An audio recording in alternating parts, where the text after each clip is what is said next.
Tes. Assalamualaikum warahmatullahi wabarakatuh. Al-Fatihah. A'udzu billahi minasy syaithanir rajim. Bismillahirrahmanirrahim. Alhamdulillahi rabbil alamin arrahmanir rahim maliki yaumiddin. Iyyaka na'budu wa iyyaka nasta'in. Ihdinas siratal mustaqim. Siratal ladzina an'amta 'alaihim غير المغضوب عليهم ولا الضالين آمين. أعوذ بالله السميع العليم من الشيطان الرجيم. إن الحمد لله نحمده ونستعينه ونستغفره ونعوذ بالله من شرور أنفسنا ومن سيئات أعمالنا من يهده الله فلا مضل له ومن يضلل فلا هادي له أشهد أن لا إله إلا الله وأشهد أن محمدا عبده ورسوله. اللهم صل على سيدنا محمد وعلى آله وصحبه أجمعين. يا أيها الذين آمنوا اتقوا الله حق تقاته ولا تموتن إلا وأنتم مسلمون. يا أيها الذين آمنوا اتقوا الله وقولوا قولا سديدا يصلح لكم أعمالكم ويغفر لكم ذنوبكم ومن يطع الله ورسوله فقد فاز فوزا عظيما. اللهم افتح علينا حكمتك وانشر علينا من خزائن رحمتك يا أرحم الراحمين. اللهم افتح علينا فتوح العارفين وارزقنا فهم النبيين بجاه الخاتم المرسلين. اللهم فقهنا في الدين علمنا التأويل واهدنا الصراطك المستقيم. اللهم آرنا الحق حقا وارزقنا اتباعه وآرنا الباطل باطلا وارزقنا اجتنابه. الحمد لله رب العالمين. Alhamdulillah, kita panjatkan syukur kepada Allah Subhanahu wa taala.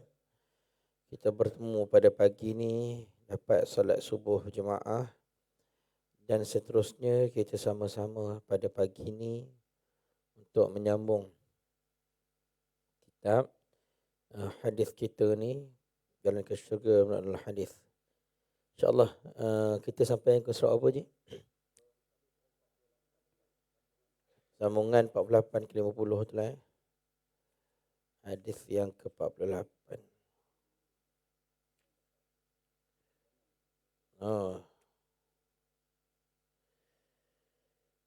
Baik, alhamdulillah.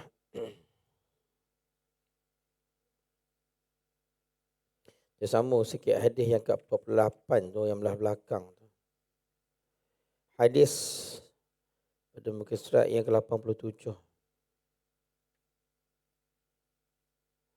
Daripada Imam At-Tabarani. An Abdullah bin Amr radhiyallahu anhu عن النبي صلى الله عليه وسلم قال: تجتمعون يوم القيامة فيقال أين فقراء هذه الأمة ومساكينها؟ قال: فيقومون فيقال لهم: ماذا عملتم؟ فيقولون: ربنا ابتليتنا فصبرنا وآتيت الأموال والسلطان غيرنا. فيقول الله: صدقتم. قال: فيدخلون الجنة قبل الناس ويبقى شدة الحساب على ذوي الأموال والسلطان. قالوا: فأين المؤمنون يومئذ؟ قال: يوضع لهم كراسي من نور وتظلل عليهم الغمام يكون ذلك اليوم أقاصر على المؤمنين من ساعة من نهار. Daripada Abdullah bin Amr radhiyallahu anhu, dari Nabi sallallahu alaihi wasallam bersabda, kamu semua berkumpul pada hari kiamat. Lalu dikatakan, di manakah orang-orang miskin dan fakir umat ini? Lalu mereka berdiri. Mereka ditanya, apa yang kamu lakukan? Mereka menjawab, wahai Tuhan kami, Engkau telah menguji kami, lalu kami bersabar. Engkau berikan kekuasaan dan harta kepada selain kami. Lalu Allah berfirman, kamu sekalian berkata benar. Lalu mereka masuk syurga sebelum orang lain. Dan berkekalan hisab yang berat ke atas pemilik harta dan kuasa. Mereka berkata, maka di manakah orang-orang beriman pada hari itu? Baginda bersabda, dia letakkan untuk mereka kerusi-kerusi dari cahaya. Mereka dinaungi awan. Menjadilah hari itu ke atas orang-orang beriman lebih pendek dari 1 jam dalam waktu siang. Tuan-tuan muslimin muslimat dirahmati Allah Ta'ala. Kata Nabi SAW, ketika semua manusia berkumpul di padang mahsyar pada hari kiamat, lepas semua orang bangkit dari kubur dan dikumpulkan semua di padang mahsyar, pada waktu tersebut muslimin muslimat lalu dipanggil. Pada hari kiamat, tuan-tuan muslimin muslimat, ada beberapa kelompok manusia yang Allah Ta'ala akan seru mereka, akan panggil mereka. Orang yang Allah Ta'ala panggil ni muslimin muslimat, maka beruntunglah dia. Bila Allah sebut nama dia, beruntung dia. Antara yang Allah Ta'ala panggil awal pada hari kiamat, aina fuqara'u hadhil ummah wa masakinuha. Mana fakir miskin? Dan ramai-ramai ni mana fakir miskin? Allah panggil dulu fakir miskin. Bangkitlah golongan fakir miskin ni. Lalu ditanya kepada mereka, apa yang telah kamu lakukan? Malaikat tanya kepada fakir miskin, kat dunia hari itu kenapa? Apa yang kamu lakukan yang sampai Allah Ta'ala panggil mereka ini, yang sampai Allah Ta'ala nak percepatkan mereka di padang mahsyar berbanding orang yang lain? Fakir miskin ni antara yang terawal masuk ke syurga. Orang lain beraturlah panjang. Tapi golongan fakir miskin ni paling awal masuk ke syurga, antara yang terawal. Ditanya kepada fakir miskin ni, apa yang kamu buat masa dekat dunia? Kata orang fakir miskin, dia kata apa? Wahai Tuhan kami, wahai Allah, Engkau telah menguji kami, lalu kami bersabar. Engkau berikan kekuasaan dan harta kepada selain kami. Tuan-tuan muslimin muslimat, fakir miskin ni yang Allah Ta'ala uji. Ujian dia yang berat, yang tak sama dengan ujian orang lain. Dia kata pada Allah, dulu masa kami dekat dunia, orang lain boleh makan sehari 4-5 kali. Kami ni makan sehari sekali je. Yang berat tu sekali je sehari. Kan? Yang lain tu makanlah apa yang ada. Kami makan ni pula berkongsi. Kongsi nasi tu dengan anak beranak, takut tak cukup. Lauk yang berat tu pun boleh makan seminggu sekali, seminggu 2 kali boleh makan. Dia punya catu makan tu takut tak cukup. Ada saya jumpa tuan-tuan muslimin muslimat, orang susah dulu-dulu ni, duduklah makan dengan anak-anak dia. Dia bagi lauk-lauk dekat anak-anak dia semua. Anak dia pun ambil lauk. Ambil lauk. Sampai dekat dia, tuan-tuan ambil kuah je. Anak-anak kata kat dia, ambil lauk dulu. Tak, dia ambil kuah je dulu. Benda ni tuan-tuan dah umpan, anak-anak perasan.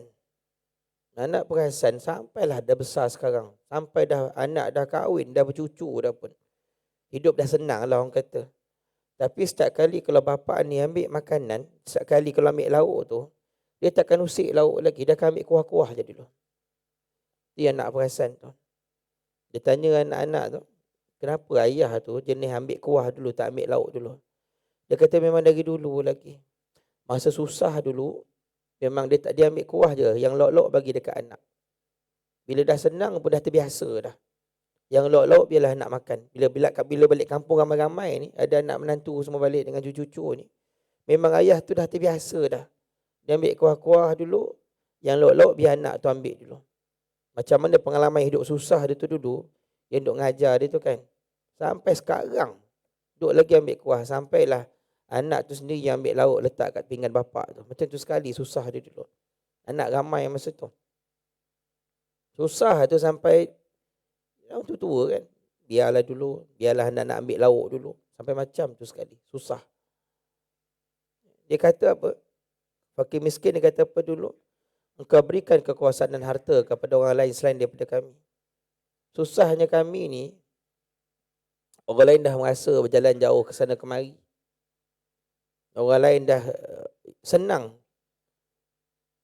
Kita jumpa orang susah ni tuan-tuan, ialah jumpa orang susah. Orang susah ni, kalau orang diiman, insya-Allah yang ni dijawab.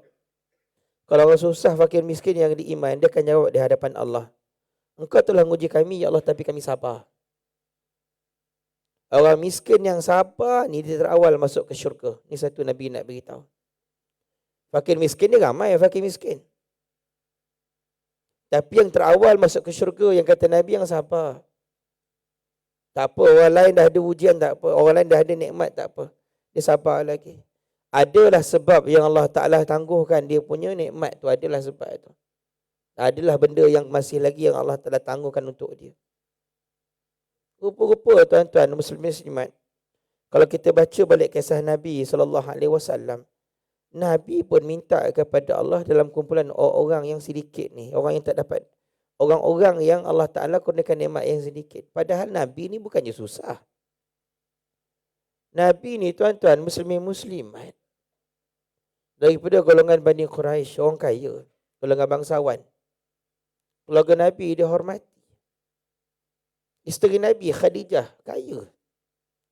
Tapi Nabi pilih bukan untuk hidup senang lenang. Tapi dalam waktu yang sama, Nabi SAW tak melarang sahabat kaya. Sebab tu sahabat Nabi kaya. Oh Bakar, Umar ni semua orang kaya. Abdurrahman bin Auf semua orang kaya ni. Osman kaya semua ni. Nabi tak larang sahabat kaya. Tapi Nabi ajak sahabat dengan kekayaan infak untuk agama. Itu yang Nabi ajar dengan sahabat. Seorang kaya-kaya ni tuan-tuan, nak bagi boleh cepat masuk ke syurga, yang harta dia tu kena banyak infak untuk agama. Itu yang sahabat buat. Yang Nabi ngajar. Tapi untuk Nabi, Nabi pilih untuk tak mahu nak mewah-mewah Nabi. Zuhud je Nabi. Dan inilah kelebihan orang yang fakir miskin. Dia susah kat dunia. Tapi dekat akhirat yang letak rawal masuk ke dalam syurga ni. Tak apalah dia hidup susah. Janji dia kerja tapi tak cukup juga nak buat macam mana. Ada satu mak tu pula, ni cerita dalam program-program motivasi ni. Mak ni pula, dia tahulah orang jiran-jiran semua tahu ni orang susah. Jiran-jiran tahu ni orang susah keluarga ni. Bagilah kadang-kadang satu tin biskut bagi. Anak cakap dekat mak, mak makanlah dulu mak. Tak apalah, mak kenyang lagi. Makanlah dulu. Anak pun makan. Makan. Taklah banyak sikit lah biskut tu, tin kecil gitu lah. Lepas habis makan, nak tinggal kat meja tu lah. Letak kat situ. Mak tu dalam senyap-senyap, anak tu dah rehat, dah tidur. Mak tu buka tin biskut tu, tengok serbuk-serbuk yang ada, mak tu makan. Bukan mak tu kenyang, tak. Tapi mak tu dia korban bagi anak dia kenyang dulu. Dia makan serbuk-serbuk pun tak apa dah. Ada anak yang perasan duk tengok.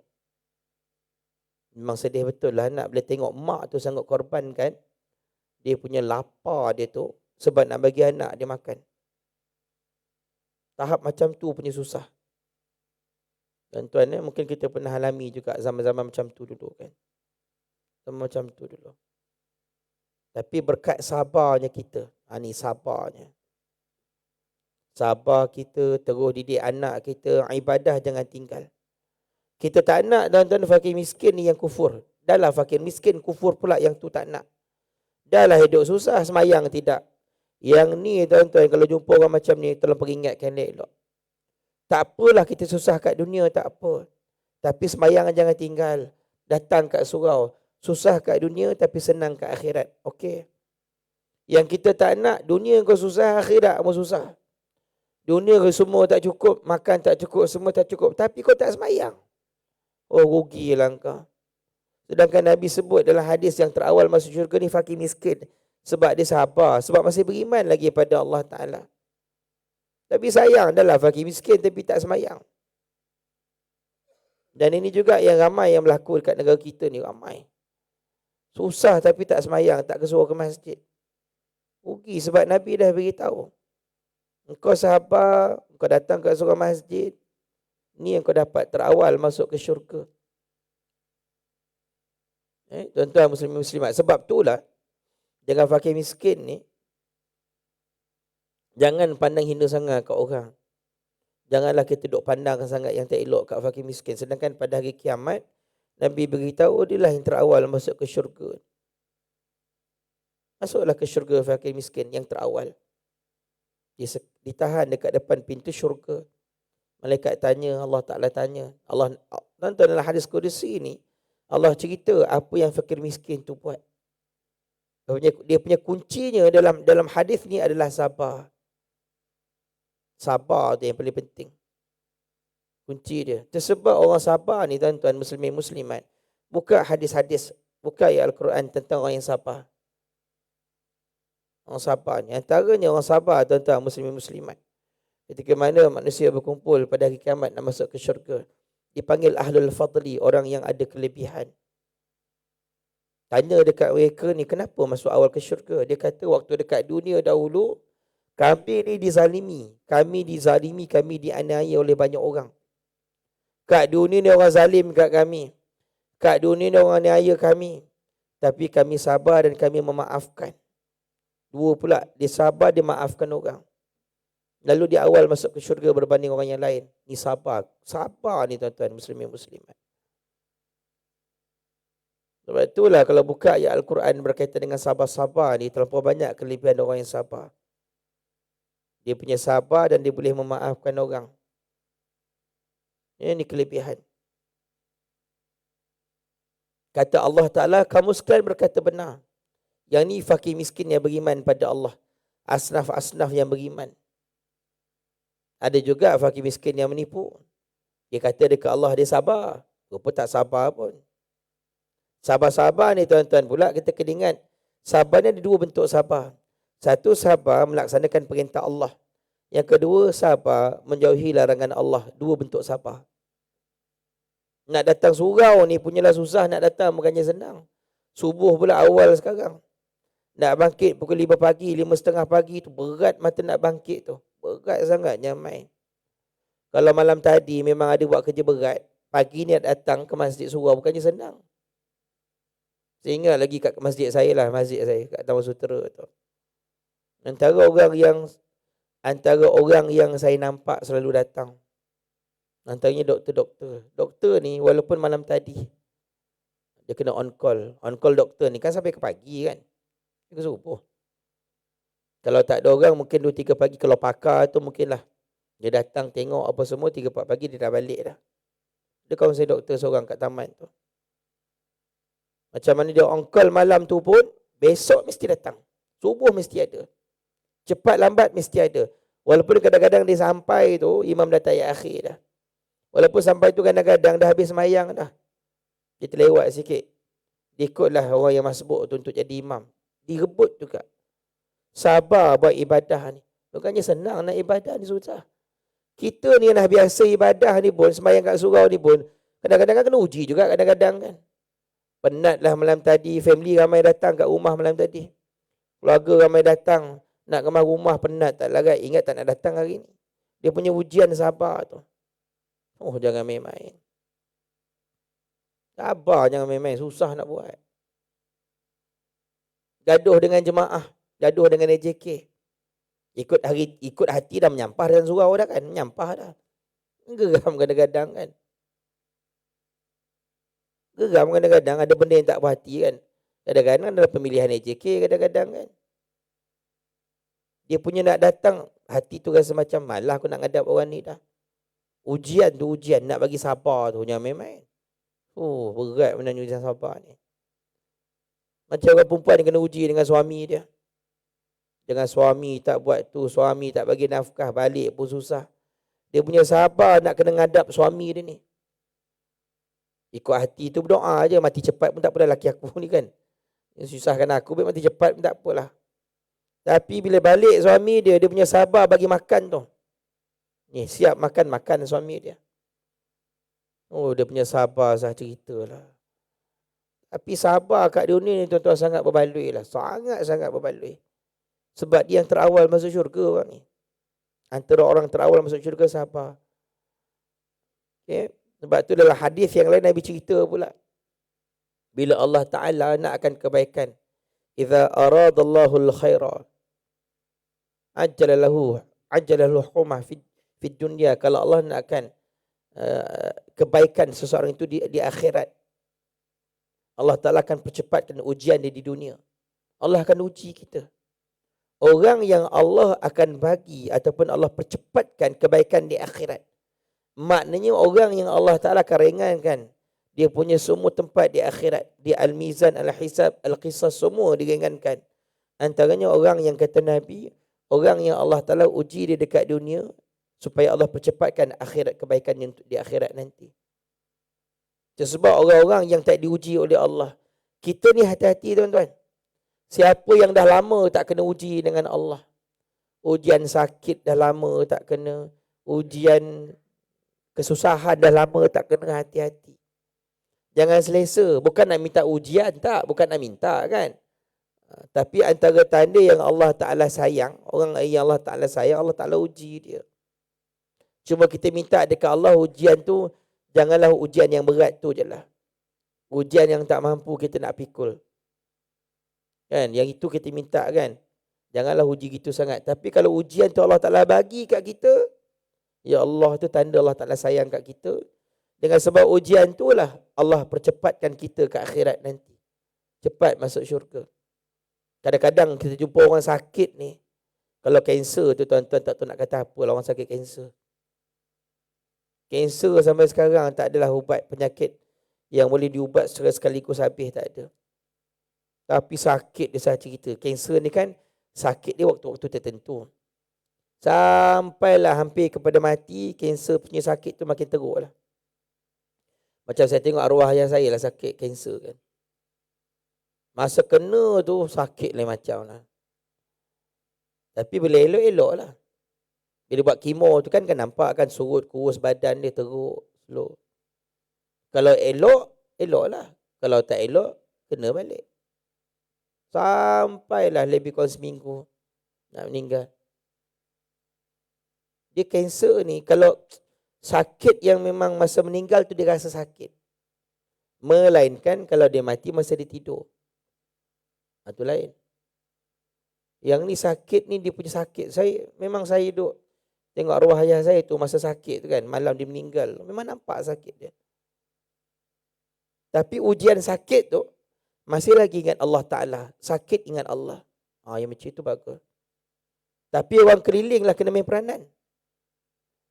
Ayah saya ni walaupun dia guru Quran, ajar orang Quran. Ayah saya. Tapi bila sakit kanser tu datang tuan-tuan. Sampai kadang-kadang hilang juga pertimbangan tu. Dia hilang kejap. Macam dia merang sakit. Allah. Dia sebut sakit. Oh, dia menjerit sakit. Sampailah kita anak kata dekat ayah-ayah. Kalau sakit sebut Allah. Sebab sakit datang daripada Allah. Sembuh tu juga datang daripada Allah. Kita duduk sebelah ayah tu. Ayah sebut Allah. Barulah ayah sebut Allah. Sakit sebut Allah. Sebab kita kena bimbing orang yang sakit ni. Yang penting. Dia sakit-sakit. Semayang tak tinggal. Sakit-sakit Quran baca. Yang ni tuan-tuan sampai jumpa depan Allah Ta'ala. Awal masuk syurga. Dia kena ujian daripada Allah tapi dia sabar. Sabar ni kunci dia tuan-tuan. Kunci. Masalah dengan orang kat dunia sabar. Jangan duduk sangat hadap masalah tu. Masalah memang nak kena hadap tapi jangan fokus dekat masalah. Fikir cara nak ibadah. Macam sakit lah kan. Kalau 24 jam mikir kat sakit, tak semayang kita nanti. Semayang lah, insya-Allah. Ringan dah sakit tu. Kita semua pernah ditipu sakit yang teruk kan. Pernah ditipu sakit. Tapi masa sakit tu buat juga ibadah. Macam sedekah. Sedekah ni tuan-tuan, jangan tunggu masa senang. Ada orang kata nanti besok nak senang nak sedekah. Bila dah senang tak sedekah pun. Sedekah ni time susah pun sedekah. Bezanya apa? Banyak sikit sedekah. Walaupun kau ni fakir miskin, sedekah juga walaupun sikit. Zakat memang wajib orang kaya bayar. Fakir miskin terima zakat. Tapi sedekah bukan milik orang kaya. Orang miskin pun kena sedekah juga. Bezanya banyak sikit. Dia diuji oleh Allah tapi dia sedekah. Dah lah sabar, sedekah pula lagi. Ada satu video saya tengok. Dia macam social experiment. Nak test orang keliling lah. Nak test orang keliling. Video kat Facebook, saya tengok video.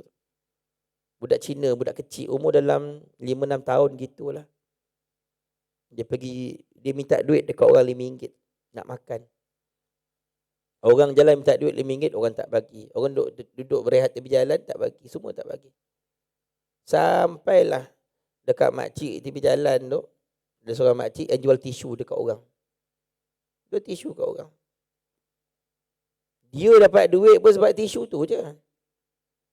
Kita pun tuan-tuan, puan-puan, muslimin-muslimat, kalau orang yang jual tisu tu kan, dia jual lah satu tisu tu RM1, RM2 lah kata dia jual. Kita pun jarang ambil tisu tu pun kan. Jarang ambil pun. Biasa kita bagi je lah duit. Tapi kalau kita bagi duit dekat dia pun berapa je kita bagi duit paling kuat. RM1, RM2 juga kita bagi pun. Jarang nak bagi RM10, RM20, jarang. Maknanya makcik tu tuan-tuan buat. Walaupun dalam keadaan dia dapat jual tisu tu RM1, RM2 dia dapat. Dia bagi dekat budak tu RM5. Budak tu dia bagi. Setengah orang RM5 ni besar. Dia bagi RM5. Dia pun susah. Dan dibantu juga orang yang susah. Sedekah walaupun dalam keadaan susah. Alladzina yunfikuna fis sarra' wad dharra'. Hanya kata Allah. Orang bertakwa ni orang yang infak hartanya. Waktu orang nampak ke tak nampak. Waktu senang dia susah. Tetap juga sedekah kat orang. Ni sabarnya orang. Oh, hujan-hujan ni tuan-tuan. Muslimin-muslimat. Jangan jadi fakir miskin yang mengemis. Kerja-kerja. Orang nak bagi rezeki. Kerja cari duit. Dengan kodrat yang ada. Melainkan kalau dia sakit ke, dia lumpuh tu cerita lain. Ini kalau dia sehat, kerja sampailah cukup. Orang nak bagi, alhamdulillah rezeki. Bantu apa yang patut. Kan? Ni Nabi sebut tentang orang fakir miskin. Kata dan perempuan, muslimin-muslimat. Dalam waktu yang sama, Allah nak ajar, Nabi nak ajar dekat kita. Kalau hari kiamat, fakir miskin dipandang mulia di sisi Allah Ta'ala. Dekat dunia ni tuan-tuan, muslimin-muslimat, dengan fakir miskin. Pandang sisi mereka itu, inilah ahli syurga terawal masuk ke syurga. Dengan sebab iman dia, dengan sebab sabar dia. Nabi begitu adalah hadis, fakir miskin yang sabar ini terawal masuk ke syurga. Kenapa? Kenapa kelebihan dia besar? Sebab tak banyak dekat dunia ni fakir miskin yang masih sabar lagi, tak ramai. Fakir miskin yang masih datang kat seorang masjid, tak ramai. Tak ramai. Sebab tu bilangan ni tuan-tuan muslimin muslimat. Siapa dapat masuk kumpulan fakir miskin yang sabar ni, sebab tu Allah Ta'ala angkat kedudukan dia lebih hebat daripada orang lain berbanding orang kaya yang sabar. Orang yang berduit sabar juga. Ada kemuliaan juga. Tapi fakir miskin yang sabar lebih mulia daripada orang kaya yang sabar. Ni Allah nak beritahu, Nabi nak beritahu. Kemudian apa dia kata? Dan berkekalanlah hisab. Fakir miskin ini akan masuk ke syurga sebelum orang lain. Dan berkekalanlah hisab yang berat ke atas pemilik harta dan kuasa. Oh, ni lagi dahsyat Nabi beritahu.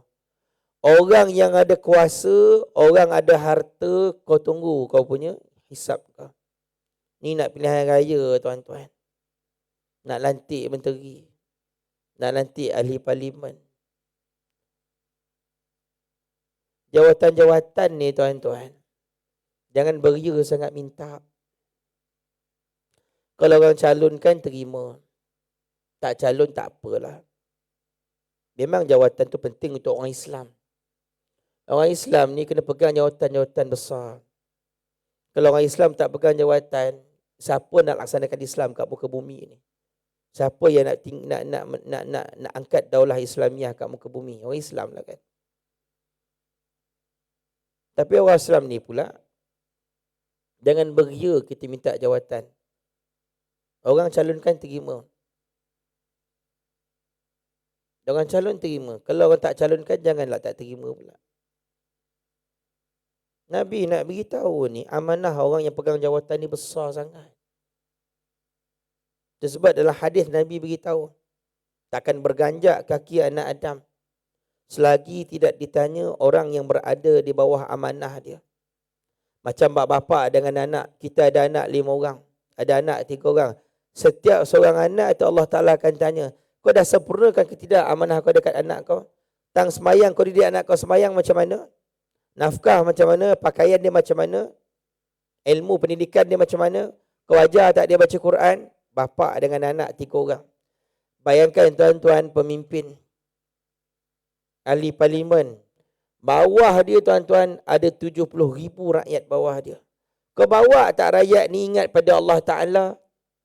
Kau bawa tak rakyat kau ni pergi program solat? Kau jaga tak dia punya keselamatan? Jaga tak dia punya kebajikan? Ini yang Nabi sebut dalam hadis ni. Maka beratlah orang-orang yang ada kuasa ni. Beratlah. Ditanya satu-satu. Jangan main-main tuan-tuan muslimin-muslimat. Hadis ni nampak macam beratlah orang yang ada harta kuasa ni. Rupa-rupa tuan-tuan nak kaitkan juga dengan orang ni kuasa politik ni juga. Hati-hati. Masuk juga kita. Sebab dalam Islam ni kan ada politik kan. Politik dalam Islam. Bukan nak cerita politik. Tapi dalam Islam, Nabi ajar dekat kita. Tuan-tuan, cuba tengok Nabi berpolitik dari Islam macam mana. Ambil contoh masa Nabi remaja, tuan-tuan. Masa dekat Mekah ni banjir besar. Banjir besar sampai roboh separuh bangunan. Lepas tu nak bina balik bangunan Kaabah. Binalah balik Kaabah. Masa bina balik Kaabah, muslimin-muslimat, masalah yang paling besar berlaku masa nak meletakkan kembali Hajarul Aswad. Siapa yang lebih layak nak meletakkan Hajarul Aswad? Satu kaum ni, puak ni kata apa? Kami yang layak untuk letak. Puak ni pula, kami yang layak. Dah bergaduh semua orang. Bergaduh ni muslimin-muslimat makan masa sampai 4-5 hari. Dan sampai nak berbunuh-bunuh. Siapa yang lebih layak untuk nak meletakkan Hajarul Aswad dekat tempat tu balik. Sampai nak berbunuh-bunuh. 4-5 hari punya lama. Lama. Sampailah Al-Walid bin Al-Mughirah, ketua di Mekah. Kata dekat semua orang, ginilah. Kalau macam ni tak selesai lah masalah ni. Nak buat macam mana? Kita tengok besok subuh. Siapa yang terawal masuk dalam Masjidil Haram ini, masjid ni, dia yang layak untuk meletakkan Hajarul Aswad. Esok subuh tunggu siapa yang datang awal? Kafir Quraisy, musyrikin Mekah kata apa? Al-Amin, Al-Amin. Itu Muhammad yang masuk tu. Dia panggil Nabi ni Al-Amin. Orang yang sangat amanah. Nabi masuk. Dan Nabi diberi kemuliaan untuk meletakkan Hajarul Aswad. Tuan-tuan muslimin-muslimat, tengok cara Nabi berpolitik. Ni cara Nabi waktu nak letakkan Hajarul Aswad. Nabi nengok orang duk bergaduh pasal letak Hajarul Aswad. Ini bergaduh, ni bergaduh. Orang Arab ni memang kuat bergaduh pun. Orang Arab ni yang main tuan-tuan. Kalau buka kitab sirah, memang jenis yang kuat balas dendam. Dia orang ni ada sekutu, ada pakat. Ketua-ketua kabilah ni pakat. Kalau ada satu kaum ni kena aniaya, kena zalim, kena bunuh, semua kabilah yang lain wajib tutup bela. Macam tu sekali orang Arab ni. Nabi tahu perangai orang Arab ni kalau tak dilayan betul-betul bergaduh. Apa Nabi buat tuan-tuan? Tengok cara Nabi buat. Nabi buka kain serban Nabi, letak tengah-tengah besar-besar. Nabi letakkan, minta Hajarul Aswad letak kat tengah-tengah. Nabi kata dekat semua ketua-ketua ni, kabilah ni, sekarang semua orang ketua-ketua pegang semua penjuru-penjuru kain ni. Dah letak, dah pegang, semua dah pegang, dah sama-sama angkat. Angkat, Nabi pun letak dekat Hajarul Aswad. Puas hati semua orang dapat. Semua orang diberi hak keistimewaan. Semua orang diberikan hak untuk nak meletakkan Hajarul Aswad. Nabi ajar dekat kita. Politik Islam ni menyatukan masyarakat. Menyatukan semua orang. Ajak semua orang bersatu sama-sama. Kalau orang tu tak nak, tak apa. Yang penting ajak semua orang ajak semua orang Islam. Ajak juga orang bukan Islam, sama duduk sekali. Itu cara Nabi buat. Bukan pecah belahkan masyarakat. Nabi tak macam itu. Itu sebab Nabi SAW ni, bila Nabi dapat kuasa pun memerintah di Madinah, benda yang sama juga Nabi buat. Yahudi yang berada di Madinah, semua dapat hak untuk beribadah. Tapi kau punya batasan setakat ni, setakat ni, setakat ni. Jangan campurlah yang lain. Cara Nabi buat. Kenapa tuan-tuan? Sebab Nabi dah beritahu, hari kiamat, orang yang ada kuasa, kau hati-hati. Tak betul kau laksanakan kuasa engkau yang terakhir masuk syurga. Cek satu-satu ni. Datang mana duit ni? Termasuk juga duit harta. Nabi kata tidak berganjak kaki anak Adam selagi mana tak ditanya tentang harta. Dari mana dapat, mana pula dibelanjakan harta tersebut. Orang kaya. Fakir miskin, dia tak ada duit. Nak hisap apa, nak cek apa, fakir miskin tak ada duit. Tak ada duit, nak kira apa? Dah masuk syurga lah, tak ada apa. Yang kaya ni pula, kau tunggu dulu. Ni duit ni datang mana ni? Mana pula belanja? Itu orang kaya. Ni kuasa ni, kau buat macam mana dulu, apa yang kau buat? Sebab tu tuan-tuan, muslimin muslimat, kita diajar oleh Nabi SAW. Memang kena cari pemimpin. Kalau buka kitab, antaranya kitab Ibn Khaldun. Dia cerita tentang kepimpinan. Dia kata antara syarat nak cari pemimpin ada 3 lebih kurang. Pertama, mesti yang jaga agama dulu. Yang kedua, dia jaga kebajikan rakyat, jaga kebajikan masyarakat dia. Yang ketiga ni yang pandai mengurus 3 benda lah. Pertama, jaga agama dulu. Sebab tu tuan-tuan, muslim-muslimat, bila nak cari pemimpin, pertama, tengok pemimpin tu agama dia macam mana. Dengan agama lah yang boleh jaga kebajikan rakyat. Cari betul-betul pemimpin. Sebab tu hadis Nabi kata, Al-masjidu baitu kulli taqin. Masjid rumah orang bertakwa. Nak cari pemimpin bertakwa ni tuan-tuan, muslim-muslimat, antara tanda dia ni jemaah masjid surau. Bukan datang masa pilihan raya je. Ni nak pilihan raya ni tengoklah, dia orang ramailah datang kat surau masjid kan. Nampaklah muka terpacak. Sebelum tu datang tak? Kalau dia datang, alhamdulillah. Dia pemimpin dan dia juga memimpin dalam masjid. Dia pemimpin, kita nampak kat masjid, okey. Agama dia jaga betul. Macam menteri agama kita lah kan. Menteri agama Ustaz Idris Ahmad kan. Bila orang tanya dia soalan dekat TV, program TV Al-Hijrah hari tu. Dia kata, kenapa Ustaz beria sangat? Soalan dekat TV ni, beria sangat buat program solat. Dia kan buat program solat banyak kali dekat Masjid Putrajaya tu kan. Buat qiyam mulai ramai-ramai datang program solat. Kenapa beria sangat buat begitu? Dia petik ayat Al-Quran, dia kata. Dari segi kuasa ni, antara kekuasaan yang patut menteri buat, orang ada jawatan ni, ajak orang semayang. Benda pertama dalam Quran kata, ajak orang semayang ramai-ramai. Itulah antara yang dia buat. Agama kena jaga, kebajikan juga kena jaga. Kalau tak, ni kuasa Nabi beritahu. Berkekalanlah, lambatnya engkau akan nak lepas dekat hari kiamat. Kita mak bapak ditanya tentang anak-anak kita yang 3-4 orang. Bayangkan tuan-tuan, orang yang ada jawatan yang lagi besar. Pengerusi surau contohnya. Ditanya tentang program surau kita nanti. Pemimpin AJK Masyarakat, ketua taman ni, dia akan ditanya program kebajikan taman kita. Engkau pegang jawatan. Kalau kau tak mampu nak buat, letak jawatan. Bila mampu buat betul-betul. Jangan bagi alasan dengan Allah, dah orang pilih saya terima je lah. Tapi boleh tolak tak? Boleh tolak. Kalau kau tak mampu boleh tolak kan. Tapi kalau kau terima juga, dan kau kena terima akibat daripada kau terima jawatan tu. Tuan muslimin muslimat. Okay. Maka di manakah orang beriman? Ni pula sahabat tanya dalam hadis.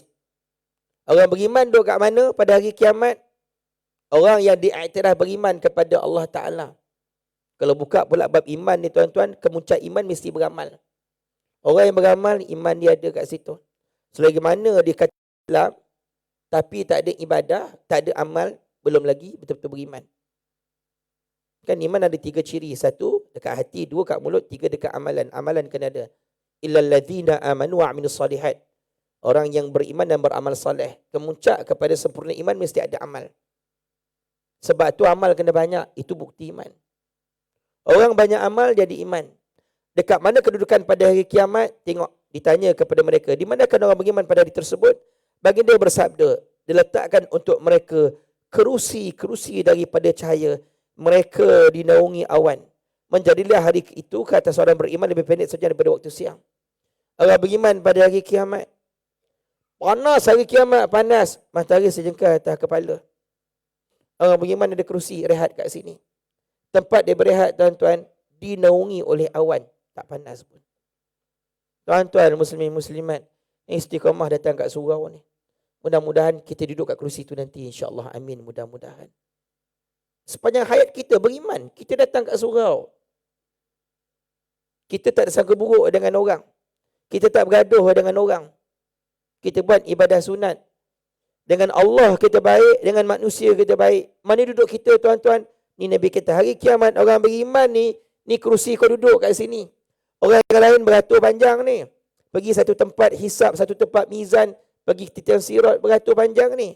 Orang beriman ni, tuan-tuan, duduk rehat kat sini. Dinaungi awan. Allahu Akbar. Tak sia-sia je kat dunia jadi orang baik. Tak sia-sia. Tak sia-sia, tuan-tuan. Pagi-pagi, 5 pagi dah bangkit subuh. Orang lain tidur kat rumah kan. Kita datang kat surau. Tak sia-sia. Tak sia-sia kau jadi isteri, suami kau memang masalah. Masalah suami ni berat sangat. Susah, memang susah sangat, tuan-tuan. Hari ni berapa banyak pula video yang viral. Orang perempuan nak terjun sungai, terjun laut. Beramai lah macam tu kan, berlaku macam tu. Sabar. Memang berat ujian, tapi tak sia-sia. Hari kiamat, orang lain menempuh akhirat yang panjang. Dia pendek daripada orang lain, masa dia berbanding orang lain. Allahu Akbar. Bapa ada anak masalah. Anak masalah gitu, masalah ini. Tetap juga sabar dengan anak, didik anak baik-baik. Bagi juga nafkah, bagilah apa yang sepatut dekat anak. Tetap doa pada Allah. Tak sia-sia jadi orang baik, tuan-tuan. Jangan gaduh dengan orang. Setengah orang dengan Allah dia baik. Ibadah bagus. Tapi dengan orang dia masalah. Dengan orang bergaduh. Dengan orang nak bertekak. Dengan anak bini pun tak baik juga. Dengan orang. Hablum minallah wa hablum minan nas. Dengan Allah pun kau baik. Dengan manusia pun kau baik. Elok. Dan tuan jaga semua benda ni. Hari kiamat kita masuk kelompok ni nanti. Mudah-mudahan tuan-tuan. Amal ni jaga elok-elok. Terakhir amal kita, tuan-tuan, bila mati dapat sebut la ilaha illallah. Man akhiru kalamihi la ilaha illallah dakhalal jannah. Kata Nabi, siapa yang akhir kalamnya dia sebut la ilaha illallah. Sebelum dia mati dia sebut la ilaha illallah, masuk syurga. Syurga. Dan apa amalan yang boleh sebut la ilaha illallah yang kita buat ni, tuan-tuan muslimin muslimat? Ini antara amalan. Istiqamah dengan benda baik yang kita buat. Yang benda tak baik ni kurang-kurangkan. Kadang-kadang hati tu mandang orang ada yang tak elok, sangka buruk, yang tu buang, slow-slow buang. Hati manusia kan. Naik kereta pun kadang-kadang kan, naik kereta. Memanglah orang tu buat salah. Potong queue lah orang kata kan. Tapi tak apalah. Biarlah. Mulut hati jaga. Ikutkan mulut nak maki je kan. Hati nak maki je kan macam itu. Tak apa, sabar, relax. Mikirkan syurga ni bukannya susah. Bukannya senang, susah syurga ni. Syurga ni orang yang boleh jaga mulut elok-elok. Jaga hati elok-elok. Tak apalah, lepaskanlah dia. Walaupun hati tu geram. Ni pilihan raya ni, jaga hati, jaga mulut. Jangan duduk nak maki orang. Jaga hati elok-elok. Walaupun dengan orang yang tak sekepala, yang tak sehaluan dengan kita. Walaupun benda tu nampak salah, jaga hati. Nak nego-nego elok-elok. Dia tak nak terima, cukup setakat tu. Tak nak berdebat. Tak payah berdebat. Cukup setakat tu. Kita sangka baik dengan orang. Tu je. Tuan muslim-muslimat, mudah-mudahan Allah Ta'ala jaga negara kita ni. Ya. Saya yang paling penting, tuan-tuan, Kita minta doa lah pada Allah buat solat hajat. Biar orang Islam yang memerintah negara ni. Orang Islam ni boleh mikir nak sama-sama bersatu balik elok-elok. Dan orang Islam, kita nak pemimpin kita Islam satu. Yang keduanya bukan setakat Islam. Pemimpin Islam ni, kerja utama dia jaga agama. Mesti jaga agama, jaga kebajikan rakyat. Dua benda ni. Cari pemimpin yang macam tu, tuan-tuan. Kewajipan atas kita ni pula, cari pemimpin yang jaga agama, jaga kebajikan rakyat. Yang ni yang benda Nabi sebut dalam hadis. Antara orang yang dihalau daripada minum di telaga Nabi SAW, orang yang khianat dengan amanah. Termasuk orang yang menyokong orang yang khianat ni tadi. Kita tahu pengkhianatan dia, tapi kita sokong dia lagi. Ni yang kata Nabi akan dihalau daripada minum dekat telaga Nabi. Mudah-mudahan tuan-tuan, Allah kurniakan kebaikan kepada kita semua. Kita dapat duduk di atas kerusi dalam syurga, di bawah naungan awan. Mudah-mudahan. Wallahu a'lam. InsyaAllah tuan-tuan, pada bulan 2 tahun depan cuti sekolah, saya bawa jemaah pergi umrah. So kalau tuan-tuan nak pergi umrah sama dengan saya, InsyaAllah dengan Ustaz Jafri sekali lah. Ustaz Jafri Bakar Mahmudi, bulan 2 tahun depan. Kita buat umrah. Dapat ziarah Masjid Quba 3 kali insyaAllah. Ziarah Mekah Madinah, tempat-tempat bersejarah tu 20 tempat kita akan ziarah kat sana nanti insyaAllah. Dan hotel kita memang depan lah. Hotel kita semua dekat Mekah Tower, Safwah Tower, semua depan-depan tu insyaAllah. Tuan-tuan, nanti saya akan bagi iklan pada Tuan Imam nanti insyaAllah. Saya bagikan pada jemaah semua nanti. Wallahu a'lam. Bismillahirrahmanirrahim. Allahumma inna na'udzubika min ilmin la yanfa' wa min qalbi la yakhsha' wa min nafsi la tashba' wa min du'an istajabulah. Rabbi ja'alna muqimas salah wa min dhurriyyatina rabbana wa taqabbal du'a. Allahumma ya Allah, jauhilah kami dari ilmu tidak bermanfaat, hati yang tidak khusyuk, nafsu yang tidak puas, dan doa yang tidak dimakbulkan.